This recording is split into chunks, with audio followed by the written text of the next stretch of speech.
मैं ये बधाई देना चाहूँगा, शुभकामना देना चाहूँगा कि कल अभी हमारे सांसद, राज्यसभा सांसद ने ये संजय जी को जमानत मिली, वो बाहर निकले और बाहर निकलते ही जो उन्होंने तूफान मचाया और जन जागृति पैदा की।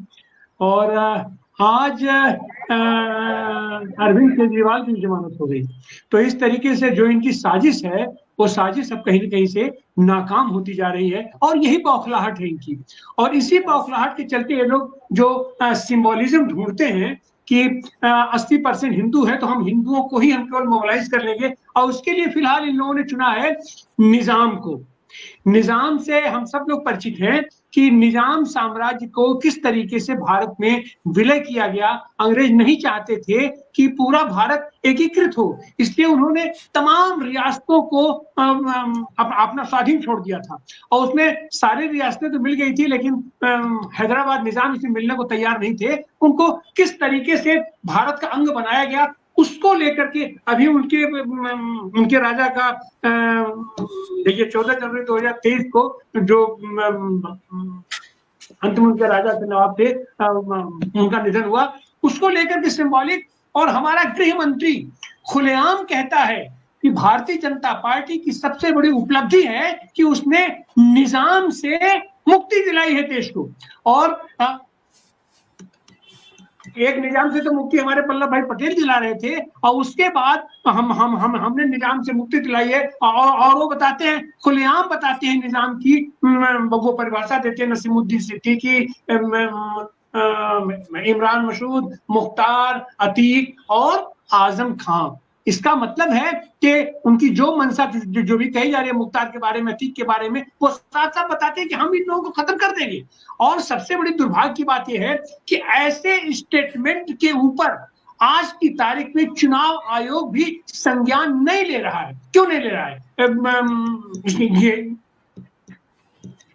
इसका संज्ञान तो ये सुप्रीम कोर्ट को भी लेना चाहिए, चुनाव आयोग को लेना चाहिए, और ऐसे लोगों पर प्रतिबंध लगाया जाना चाहिए और तत्काल प्रतिबंध लगाना चाहिए। इन लोगों की मंशा हिंदू राज्य स्थापित करने की नहीं है, क्योंकि सब लोग जानते हैं कि धर्मों के आधार पर जो भी राज्य बने हैं उनकी क्या स्थिति परिस्थिति रही है। टू नेशन थ्योरी के आधार पर पाकिस्तान अलग हुआ था, आज पाकिस्तान की क्या स्थिति हुई। वही पाकिस्तान अगर धर्म के आधार पर ही बनना था तो बांग्लादेश क्यों अलग हुआ। और आज की तारीख में पाकिस्तान में भी तमाम तरह तरह का नए आंदोलन चल रहे हैं। या धर्म के आधार पर जो भी जहां राज्य थे, धर्म के आधार पर हिंदू राज्य एकमात्र बनाया गया था, बचाया गया था नेपाल को। आज नेपाल की क्या स्थिति है तो इनको भी मालूम है, लेकिन ये जनता को गुमराह करके उनका वोट लेना चाहते हैं। उसके चलते ये केवल हिंदू राज्य का नारा देते हैं। सच बात यह है कि ये देश को कारपोरेट राज्य में बदलना चाहते हैं, कारपोरेटीकरण ये इसका करना चाहते हैं। सारी की सारी देश की संपदा, देश की पूंजी को चंद अपने पूंजीपति मित्रों को, चंद कारपोरेट के ये हाथ में उसको केंद्रित करना चाहते हैं। और इसी चीज को हटाने के लिए, इस पर से ध्यान हटाने के लिए इन लोगों ने ये पूरी की पूरी साजिश रची है। और उस साजिश का भंडाफोड़, उस साजिश को आज की तारीख में देश की जनता बखूबी अच्छी तरह समझने लगी है। ये इनकी चिंता की बात है। और ये 400 पार और 407 सीट हमको दीजिए, ये सब तो केवल और केवल इनका छलावा है, दिखावा है। अभी जैसे हमने देखा कि दक्षिण भारत के लिए इनका रास्ता एकदम बंद हो चुका, पहले भी बंद था, आज भी बंद है। पूर्वोत्तर भारत से इन्हें जितनी भी सीटें मिली थी पिछली बार, उसमें से आज की तारीख में इनकी हिम्मत नहीं पड़ रही है पूर्वोत्तर भारत में पैर रख सके। ये मणिपुर में चुनाव लड़ने के लिए इनके पास कैंडिडेट नहीं मिल रहा है, अरुणाचल प्रदेश में इनको कैंडिडेट नहीं मिल रहा है,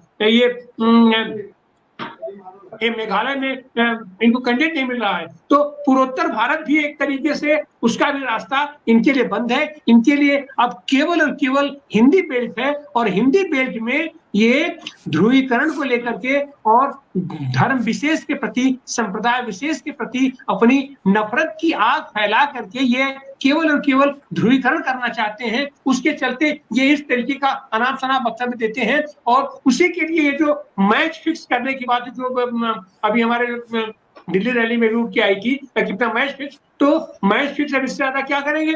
अपने मन मुताबिक का इन्होंने चुनाव आयोग बना लिया है, अपने चुनाव आयुक्तों की नियुक्ति कर दी है। लेकिन इनके साथ दुर्भाग्य ये है कि कोर्ट को भी ये अपने तरीके से मैनिपुलेट करने की हमेशा कोशिश करते रहे हैं। लेकिन फिलहाल कोर्ट के सामने जितने मुकदमे पुराने सामने पड़े हुए हैं और उनमें कोर्ट भी करे क्या, चाह करके भी इनका कोर्ट इनकी हक में निर्णय नहीं दे सकती। फल क्या हो रहा है? ये जो फर्जी तरीके से फर्जी मुकदमे लगा करके समान विपक्षी दलों को, भाई पहली बार हुआ है कि मुख्यमंत्री को आप गिरफ्तार कर रहे हैं। क्यों गिरफ्तार कर रहे हैं? तो जाहिर सी बात है कि अगर उसको कोई भी आदमी कह देगा, आरोप लगा देगा, तो आप उसको गिरफ्तार कर लेंगे। तो सच बात तो यह है कि अपने प्रधानमंत्री के ऊपर, गृहमंत्री के ऊपर और भारतीय जनता पार्टी के अध्यक्ष के ऊपर केवल आरोप नहीं है, सिद्ध आरोप है। सुप्रीम कोर्ट ने कहा है, निर्वाचन आयोग अपना कह चुका है कि आपने